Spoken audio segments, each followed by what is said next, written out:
गीता का सबसे पहला उपदेश यह है कि आपके सारे दुखों का कारण किसी को अपना मानना है। आप कभी गौर करना, आपकी जिंदगी के सारे दुख, सारी तकलीफें, सारी चिंताएं वहीं से आती है जहां आपका अपनापन होता है कि ये मेरा है, ये मेरा अपना है। वहीं से आपकी जिंदगी में दुख आना शुरू हो जाते हैं। एक व्यक्ति के पास एक बहुत बड़ा महल था। उसने जिंदगी भर की सारी संपत्ति लगाकर उस महल को बनाया था। आसपास के शहरों के कई लोग उसके महल को देखने आते थे। कई बड़े बड़े सेठ उसके महल को खरीदने की कोशिश करते थे, पर वो महल उसका अहंकार था, उसकी जीने की वजह था। उसका उस महल में बहुत मोह था। एक दिन उसके महल में आग लग गई और वो कहीं बाजार गया हुआ था। जब वो घर लौट कर आया तो उसने देखा कि मेरा महल आग में जल रहा है। अपने घर को आग में जलता हुआ देखकर उसे इतना दुख हुआ। उसने कहा, अगर ये महल नहीं रहेगा तो मैं भी जिंदा नहीं रहूंगा। अगर मेरा महल ही जल रहा है तो मैं जी के क्या करूंगा। वो भी उसी आग में छलांग लगाने की कोशिश करने लगा। तो किसी ने उसे रोक लिया कि भाई, ये जो तुम्हारा महल है, इस महल का सौदा कल तुम्हारे बेटे ने किसी के साथ कर लिया है।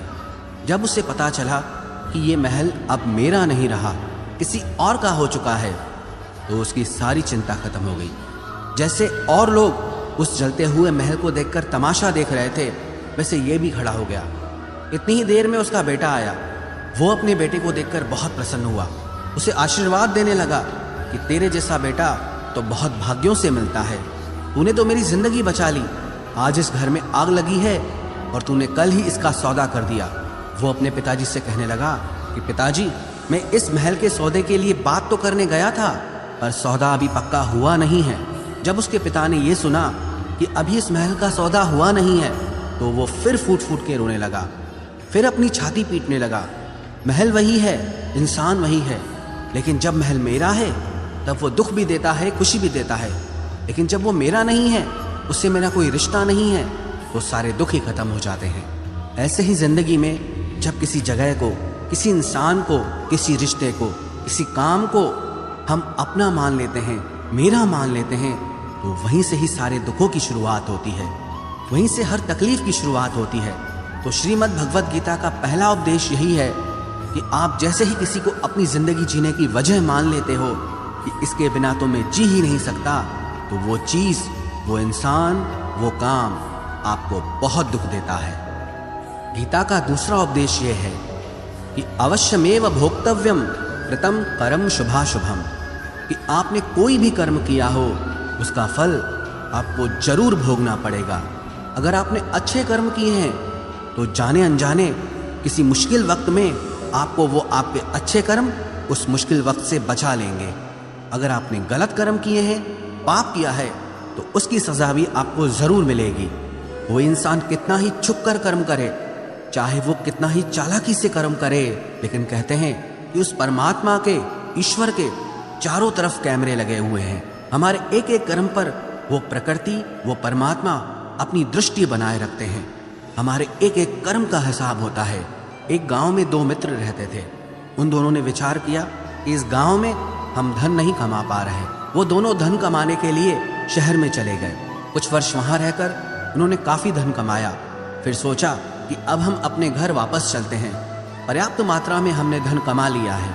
उस समय पे यातायात की इतनी सुविधाएं नहीं होती थी। वो अपने बैलों पर ही यात्रा कर रहे थे।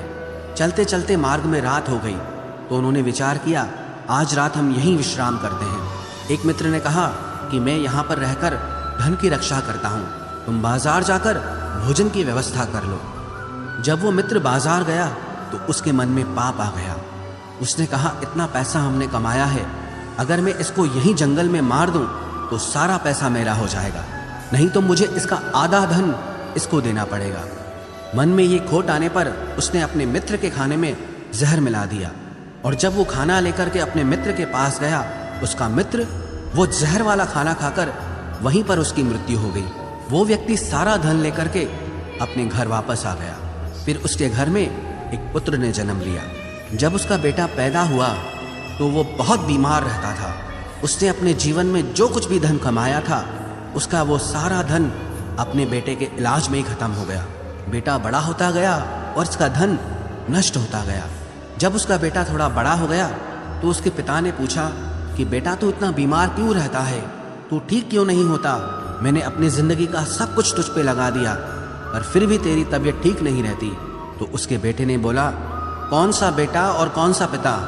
मैं तेरा वही मित्र हूं जिसको तूने जंगल में जहर दे के मार दिया था, लेकिन मैं अपना वही हिसाब पूरा करने के लिए तेरे पुत्र के रूप में तेरे घर में आया हूं। अब मेरा तेरा हिसाब बराबर और मेरा जीवन अब यही समाप्त होता है। तो गीता का उपदेश हमें यही सिखाता है, कोई अपने आप को कितना भी चालबाज समझता हो, होशियार समझता हो, लेकिन अगर उसने गलत कर्म किया है, चाहे आज नहीं तो कल उसे उसका फल भोगना ही पड़ेगा। कोई भी व्यक्ति अपने किए हुए कर्म से बिना उसको भोगे कभी छूट नहीं सकता। दोस्तों, इस वीडियो में बस इतना ही।